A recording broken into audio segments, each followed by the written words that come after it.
السلام علیکم جنید صاحب. وعلیکم السلام. اللہ آپ کو عزت سلامتی دے. Thank you sir. بولیں. السلام علیکم سر. سر میں جنید بات کر رہا ہوں واکنڈ پاکستان سے. جی سر. آپ کو میں کچھ مہینوں سے سن رہا ہوں. ماشاءاللہ آپ تحقیق بہت اچھی کرتے ہیں. میں خود بھی اسی پہ یقین رکھتا ہوں کہ اس دین کو تحقیق کے ساتھ ہی سمجھنا اور اس پہ عمل کرنا چاہیے. جی میں آپ کی ویڈیوز دیکھتا رہتا ہوں تو میں اس کانٹیکس کو جانتا ہوں جس کانٹیکس میں آپ ایکسپلین کرتے ہیں. تو میرا جو پہلا سوال ہے وہ یہ ہے کہ میں ماتم کے حوالے سے پوچھنا چاہ رہا ہوں. تو پہلا سوال یہ ہے کہ میں کچھ عظیم شخصیتوں کے نام لیتا ہوں. حضرت ابو طالب اور حضرت خدیجہ. ان کی جب وفات ہوئی تھی تو ان کی وفات کے سال کو غم کا سال قرار دیا گیا تھا نبی صلی اللہ علیہ وسلم کی طرف سے. جی. پھر جنگ احد میں غزوہ احد میں حضرت امیر حمزہ کی شہادت ہوئی تھی جن کے جستفاقی کی بے حرمتی بھی کی گئی تھی.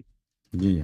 میرا یہ سوال ہے کہ یہ حضرت امیر حمزہ یہ جو شہید ہوئے تھے جنگ احد میں، یہ اہل بیت میں سے ہیں، ان کے چچا ہیں، نبی صلی اللہ علیہ وسلم کے چچا ہیں. تو کیا ان کی شہادت کے اوپر نبی صلی اللہ علیہ وسلم نے کیا خود ماتم کیا یا کسی نے ماتم کیا اور انہوں نے اس کو ویلیڈیٹ کیا یا اس کو ایکسیپٹ کیا؟ پہلے تو بہتر یہ ہوگا کہ اس کی دلیل ہو کہ انہوں نے خود ماتم کیا، اگر نہیں تو کسی اور نے کیا اور نبی صلی اللہ علیہ وسلم نے اس کو کی اجازت دی. یہ میرا پہلا سوال ہے، اس کا آپ ذرا جواب دیجیے. جی سر. آپ کی خدمت میں بھی عرض کرتا ہوں. حضرت دیکھیں، یہ امام حسین علیہ السلام کے جو مصائب ہیں وہ حضرت ابو طالب علیہ السلام کے وفات سے اس کا قیاس نہیں. ابو طالب علیہ السلام باعزت زندگی بسر کی. انہوں نے قریش کے سردار تھے، مکے کے وہ سردار تھے، سب سے بڑے مؤثر انسان تھے مکے میں. ان کی نیچرل ڈیتھ ہوئی ہے. ان کو کسی نے بھوکے قتل نہیں کیا، پیاسے قتل نہیں کیا، ان کو کسی نے ذبح نہیں کیا. ٹھیک ہے نا. حضرت ابو طالب علیہ السلام. حضرت خدیجہ سلام اللہ علیہ بھی، ان کی ڈیتھ جو ہے نیچرل ڈیتھ ہے، وہ باعث حزن ہے، لیکن جو مصیبت امام حسین علیہ السلام کی جو شہادت ہے وہ ان کی نہیں ہے. حضرت حمزہ علیہ السلام کی جو شہادت ہوئی ہے، میں آپ کو بتا دیتا ہوں کہ اس میں جماعت مخالفین کے ہاں بہت سارے روایات ہیں کہ رسول اللہ صلی اللہ علیہ وسلم جب احد سے واپس آئے تو وہاں پر وہ زور سے روئے اور چیخ کے روئے حضرت حمزہ علیہ السلام کی شہادت پہ. میں آپ کو کتاب دکھا دیتا ہوں، ایک منٹ یہ اگر آپ اجازت دیں، بلکہ یہ کتاب میرے پاس ہے.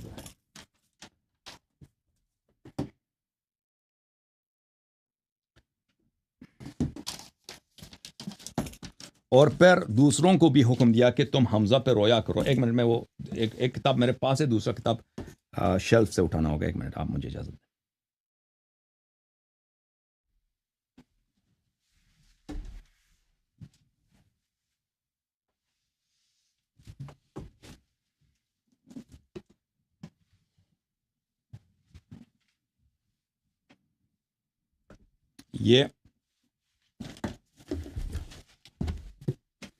یہ کتاب میرے ہاتھ میں، یہ المستدرک علی الصحیحین ہے. میں اس کو فل اسکرین کرتا ہوں تاکہ سب کو نظر آئے، پھر میں آپ کو واپس لکھاتا ہوں.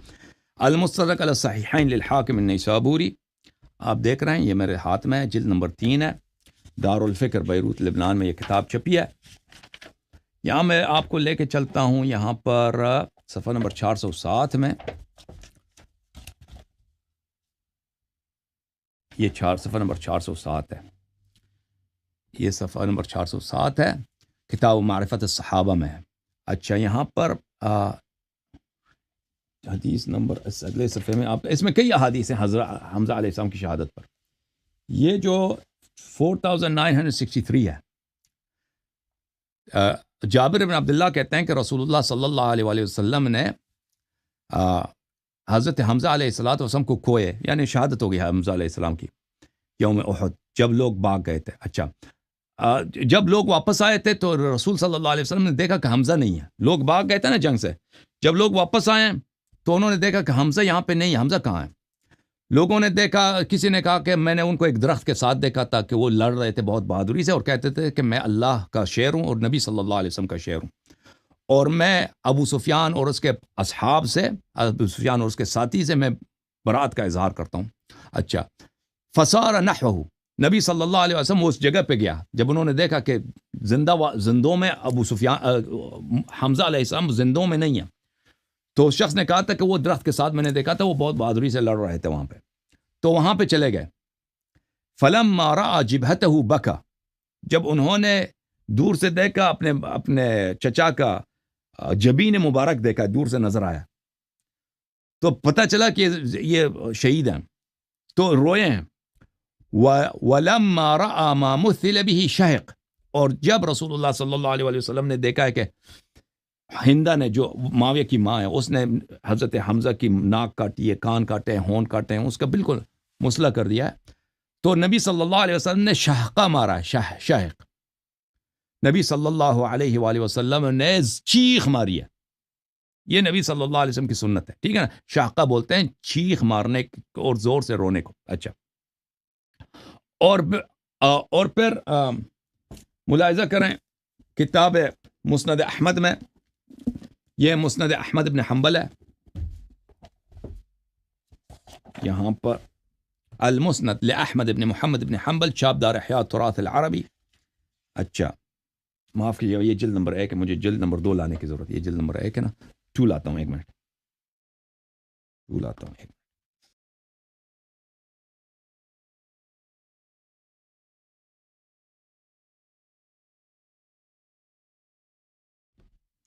یہ جلد نمبر 2 ہے مسند احمد کی، مسند احمد بن حنبل، جلد نمبر 2، چابدار احیاء تراث العربی۔ یہاں پہ میں آپ کو لے کے چلتا ہوں صفحہ نمبر 119 میں، 129 میں، 129 میں، یہ پیج نمبر 129 ہے، ٹھیک ہے نا۔ اس میں ملاحظہ کریں حدیث نمبر 4964، 4964، ان ابن عمر، عبداللہ ابن عمر کہتے ہیں کہ رسول اللہ صلی اللہ علیہ وسلم احد سے واپس آئے، فجعلت نساء الانصار یبکین علی من قتل من ازواجہن، جب وہ واپس آئے احد سے تو انصار کی عورتیں، مدینے والے عورتیں، ان کے جو عزیز قتل ہوئے تھے، شہید ہوئے تھے، تو ان پہ رونا شروع کر دی، انہوں نے رونا شروع کر دی، رونا شروع کر دی، رونا شروع کر دیا، تو عورتوں نے، فقال رسول اللہ صلی اللہ علیہ وآلہ وسلم ولكن حمزة لا بواکی له، رسول اللہ صلی اللہ علیہ وسلم نے کہا کہ میرے چچا حمزہ کا کوئی رونے والا نہیں ہے،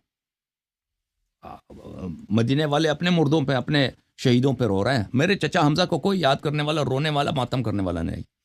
ثم نام فاستنبه وهن يبكين، پھر وہ سو گئے، جب بیدار ہو گئے تو سنا کہ عورتیں جو ہیں اب حمزہ کے لیے، عورتوں کو جب پتہ چلا کہ رسول صلی اللہ علیہ وسلم کی خواہش ہے کہ حمزہ کی ماتم کیا جائے، تو مدینہ والوں نے حمزہ کی ماتم کرنا شروع کیا۔ فَهُنَّ الْيَوْمِ إِذَا يَبْكِينَ يَنْدُبْنَ بِحَمزہ، تو راوی کہتا ہے، عبداللہ ابن احمد ابن حنبل کہتا ہے کہ آج ہمارے ہاں یہی ہوتا ہے کہ مدینے میں اگر کوئی شخص مرتا ہے تو پہلے لوگ کس کی ماتم کرتے ہیں؟ پہلے حضرت حمزہ کی ماتم کرتے ہیں، کہ نبی صلی اللہ علیہ وسلم کی خواہش ہے کہ کب کسی پہ رو لو تو پہلے حمزہ پہ رو لو، تو پھر وہ لوگ حمزہ پر رونے کے بعد عورتیں جو ہے نا اپنی عزیز پہ روتی ہیں، پہلے وہ حمزہ پہ ندوہ کرتی ہیں، ماتم کرتی ہیں، نوحے پڑھتی ہیں۔ اور ملاحظہ کریں کہ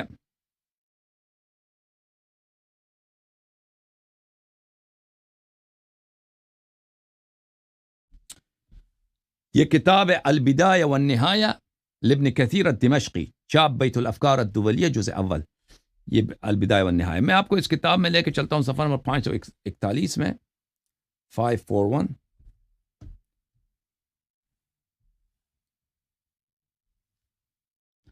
ملاحظہ کریں یہاں پر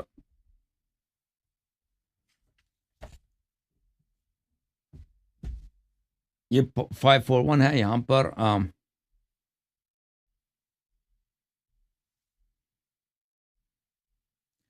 یہی حدیث جو میں نے آپ کو مسند احمد سے دکھائی ہے نا، احمد حنبل والی حدیث وہ نقل کرتا ہے، فَهُنَّ الْيَوْمِ إِذَا يَبْكِينَ يَنْدُبْنَ حَمْزَةَ وَهَذَا عَلَى شَرْطِ مسلم، کہ فرماتے ہیں یہ حدیث جو رسول صلی اللہ علیہ وسلم نے مدینہ والوں سے گلایا کیا کہ تم میرے چچا حمزہ پہ کیوں نہیں روتے، تو یہ صحیح ہے بشرط مسلم. اور مدینہ والوں نے رونا شروع کیا تھا، ندبہ اور ماتم کرنا کیا تھا حمزہ پر، اور آج تک حمزہ پہ ماتم ہوتا ہے.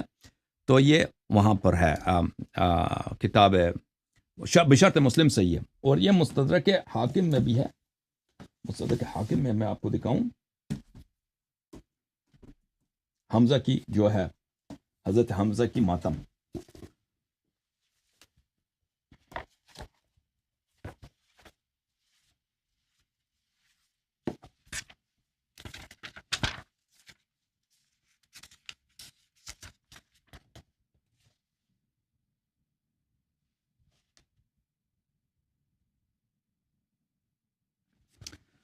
دیکھو یہ المستدرک علی الصحیحین ہے، جلد نمبر 1 ہے، جزء اول، چھاپ دار الفکر.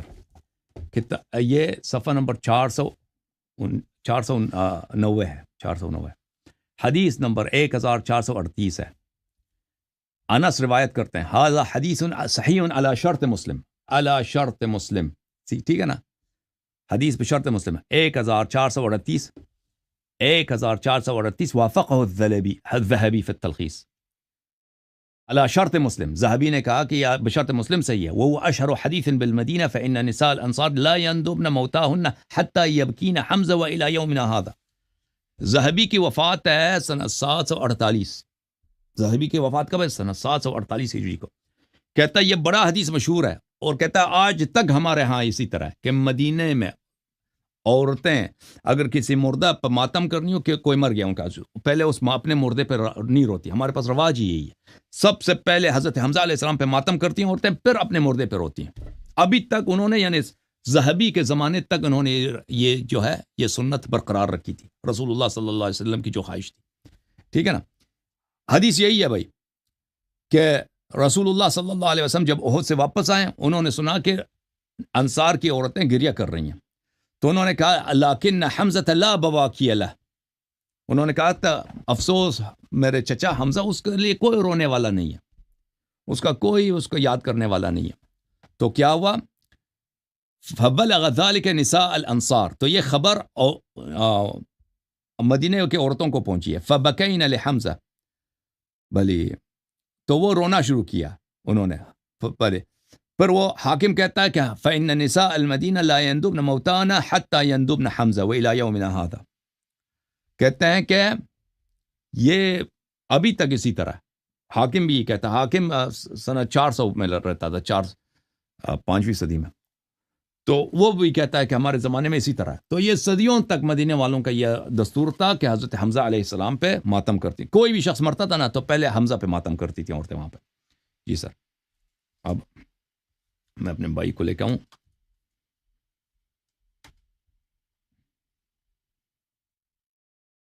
جی سر صحیح ہے. جی ٹھیک ہے، شکریہ بہت بہت. لیکن اس میں یہ آپ نے جو ہے میرے ساتھ روایات شیئر کی ہیں، ریفرنسز شیئر کی ہیں، اس میں کہیں بھی خود کو ضرر پہنچانے کی یا سینہ کوبی کا ذکر تو نہیں ہے.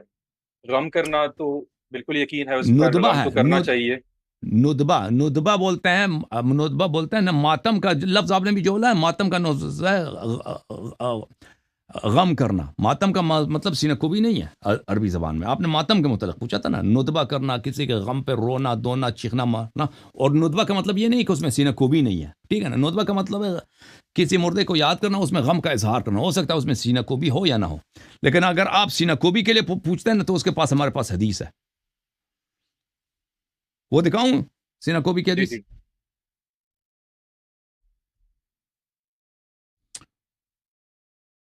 اچھا ملاحظہ کریں، یہ کتاب ہے مسند احمد. ایک بار میں اس کو فل پیج کرتا ہوں. مسند احمد ابن حنبل بتحقیق الشیخ حمزہ احمد الزین، چاپ دار الحدیث بالقاہرہ. یہ ہے حدیث نمبر 24226. عائشہ کہتی ہیں، یہ پہلی بات یہ ہے کہ حدیث صحیح ہے، ٹھیک ہے نا. اب 24226 اسناد صحیح.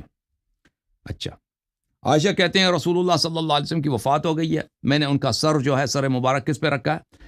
تکیے پہ رکھا ہے. یعنی جسد شریف کا جو سر ہے تکیے پہ رکھا ہے. وقمت التدم مع النساء، وہاں پہ عورتیں تھیں، مدینے کے عورتیں، وہ سب سینہ کوبی اور چہرہ کوبی کر رہے ہیں. التدام بولتے ہیں سینہ کوبی اور چہرہ کوبی کو، سینے پہ مارنا اور رخسار پہ مارنا. تو میں ان کے ساتھ مل گئی.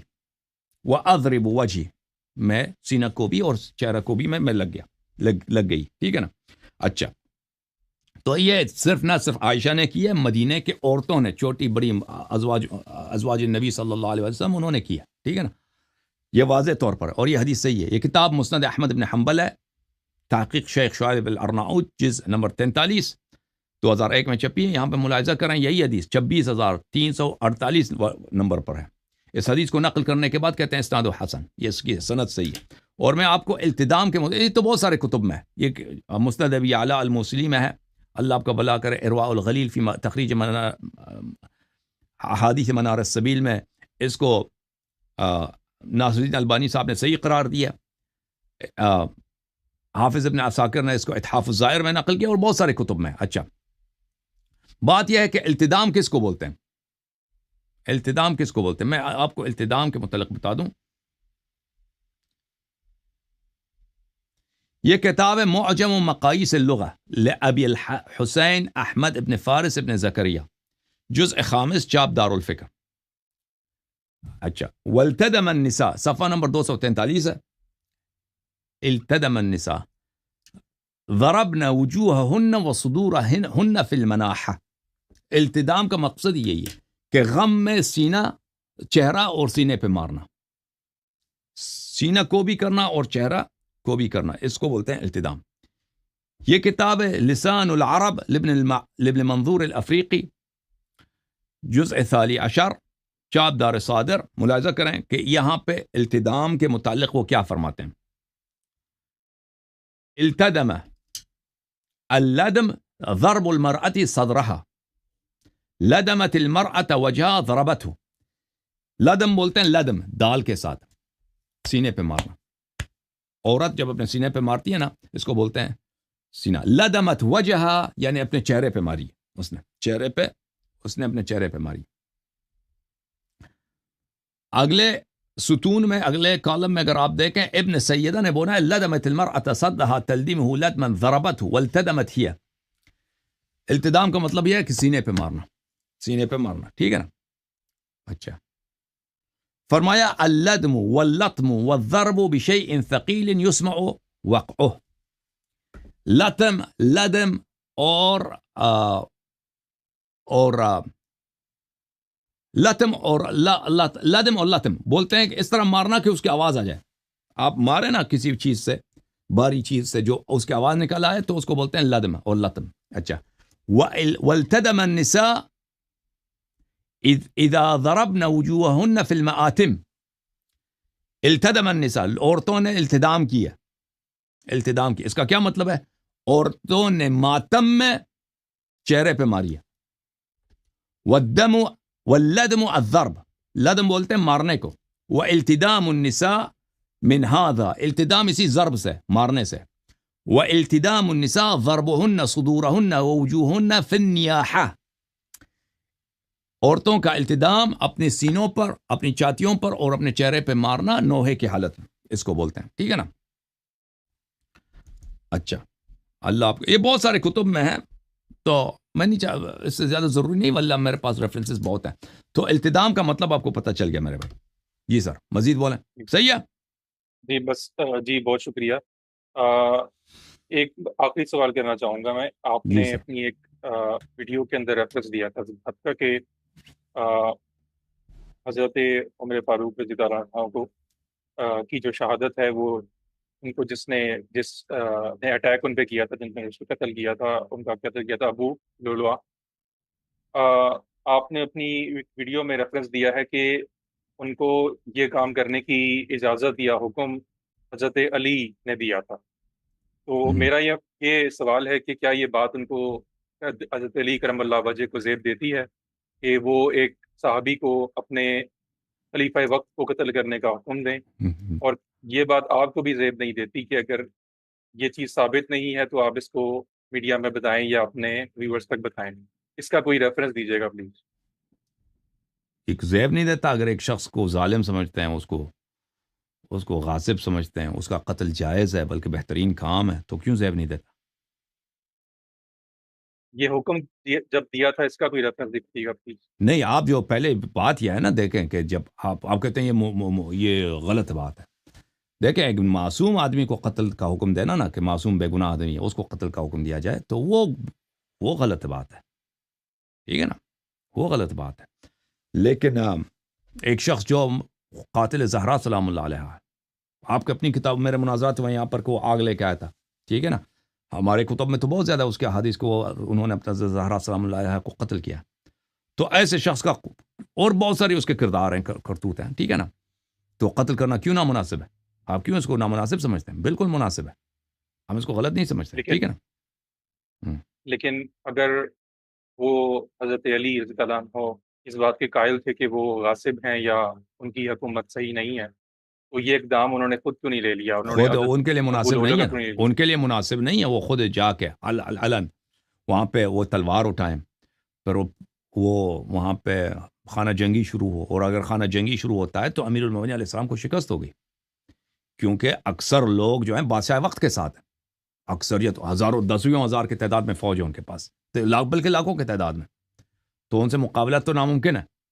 لیکن اگر ایک فرد سازش کے طور پہ وہ قتل کرتا ہے اور وہ خود فرار ہو جاتا ہے، ٹھیک ہے نا، تو اس میں تو امیر المومنین علیہ السلام کے بھی ملوث ہوں گے نہیں، کوئی ان کی طرف اشارہ بھی نہیں کرے گا. جس نے قتل کیا ہے وہ نکل جاتا ہے، بھاگ جاتا ہے، یا اس کو پکڑ کے لوگ قتل کرتے ہیں، اسی وقت قتل کرتے ہیں، تو پھر وہ ملوث ہی نہیں ہوتا، اس میں کوئی فساد ہی نہیں ہے، کوئی